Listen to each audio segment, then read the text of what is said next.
என்ன தம்பி? அண்ணே அக்கா லவ் பண்ணணும். பொண்ணுட்டியா? என்னடா தம்பி அவசரப்பட்டியாடா? அண்ணே வாங்கண்ணே சரண்டரா தம்பி. அதுதான் என்னடா தெரிஞ்சே தெரியாமல இனத்துக்காக நீ ஒரு பெரிய தியாகத்தை பண்ணிட்ட. என்ன பண்ணா தம்பிங்கிற கதையை போற தம்பிங்கிட்ட சொல்லி அடுத்த செட்டர் உருவாக்கிடுறேன். நீ உள்ள போ, அண்ணன் வெளியே இருந்து இதை காப்பாத்தணுமா இல்லையா? அப்புறம் பேக் அடிச்சிட்டான் பத்தியா? நான் தான் சொன்னல பேக் அடிச்சிரேன். பேக் அடிச்சிட்டான் பாரு. இவன் தான் ரேமிஸ்டரியோட பயங்கரமா ஜம்ப் பண்ணக்கூடிய ஆள்ரா. இவனை போய் நம்பி கொலை பண்ணிட்டு வந்திருக்கியே. அவன் வாழ்க்கையை நாசப்படுத்தினால உன் வாழ்க்கையும் போயிருச்சடா. ஆனா இத பார்த்து இன்னொரு இடத்துல ஒரு பொண்ணு கல்யாணம் பண்றதுக்கோ லவ் பண்றதுக்கோ யோசிக்கும்லனே புடுங்கு. அதெல்லாம் ஒரு கணிக்க மாட்டாங்க. அவ்வளவுதான். ஏய் இப்படி பல பேர் வாழ்க்கையை நாசப்படுத்திட்டீங்கன்னா உங்கள மாதிரி காஸ்ட் கம்யூனிட்டி குரூப். ஓகே போங்க பாரு. நல்லாவே இருக்க முடியாது. சரி போ போ. இந்த பாவம்லாம் உங்களை சும்மாவே விடாது. ஒரு நிமிஷம் அவ்வளவுதான் தம்பி ஆள் வந்துட்டாங்க. நீ ஒன்னும் கொல்லப்படாத. இன்னும் 2 பேர் இருக்காங்க. பெயின் வாஷ் பண்ணி அவங்கள அனுப்பி விடுறேன். ஓடி ஒளிஞ்ச அசிங்கம்னே. நானே போய் சரண்டர் ஆகுறேன். ஓடுறதுக்கு மிளகா பொடி எடுத்து அடிச்ச நேருக்கு நேரம் நின்றுக்க வேண்டியதானே?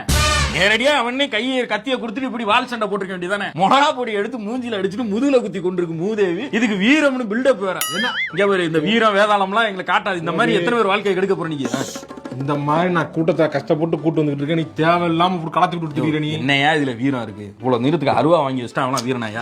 எங்க வீட்டுல கொண்டா தேங்காய் விட்டுற அருவா எடுத்து போட்டா வீரமா? தம்பி நீ வீரன்டா. இந்த வீடியோ போடுற தற்குறிங்களுக்கு எல்லாம் ஒண்ணு நான் சொல்லிக்க ஆசைப்படுறேன். அந்த பையன் நிறைய சம்பாதிக்கிறான்னு போடுறீங்களே, உங்களுக்கு இவனை பத்தி என்ன தெரியும்? இவன் வந்து ஒரு பெரிய நேஷனல் லெவல் அத்லீட்டா போக வேண்டியது. State level athlete. அவன் எவ்வளவு மெடல்ஸ் வாங்கியிருக்கான் தெரியுமா? அவன் வாழ்க்கையும் தானே போச்சு.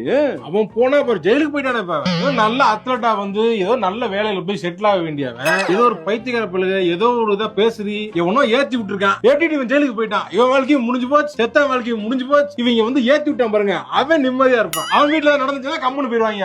நம்ம வீட்டுல நடந்து கம்முன்னு போவோம் போயிருவாங்க.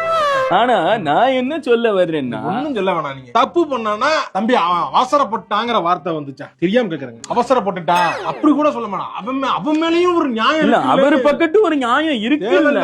அந்த நியாயத்தை நீங்க பாக்கணும். இங்க பேலன்ஸா பேசுங்க. ஒன் சைடா பேசாதீங்க. பேலன்ஸா பேசுங்க. போங்க அந்த பக்கம் போங்க. நீங்க போங்க. அவன் பக்கத்து ஒரு நியாயம் இருக்குங்க. அவன் கையில எவ்வளவு கஷ்டமா இருந்திருக்கும். அதை தூக்கி வெட்டி இருக்கான். தூக்குற அளவுக்கு யாரு? அந்த கத்தியை கொடுத்தது யாரு? இந்த கத்தியை ரெடி பண்ணவன் யாரு? அவனை பிடிச்சி உள்ள போடுங்க.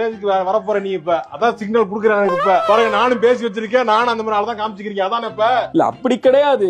எவ்வளவோ நல்லது பண்ணலாம். போய் அதை பண்ணுங்க. தேவையில்லாம ஏங்க போட்டுக்கிட்டு உயிரை போட்டு வாங்குறீங்க. செத்து போயிட்டாங்க. போங்க. உயிரெல்லாம் சாதாரணமா வந்துருமா? போங்க. என்ன இருந்தாலும் அவன் பக்கெட் போங்க. போங்க நீங்க என்ன நியாயப்படுத்திக்கிட்டு இருக்காங்க. எங்க சமுதாயம் எங்க போயிட்டு இருக்கு இப்ப?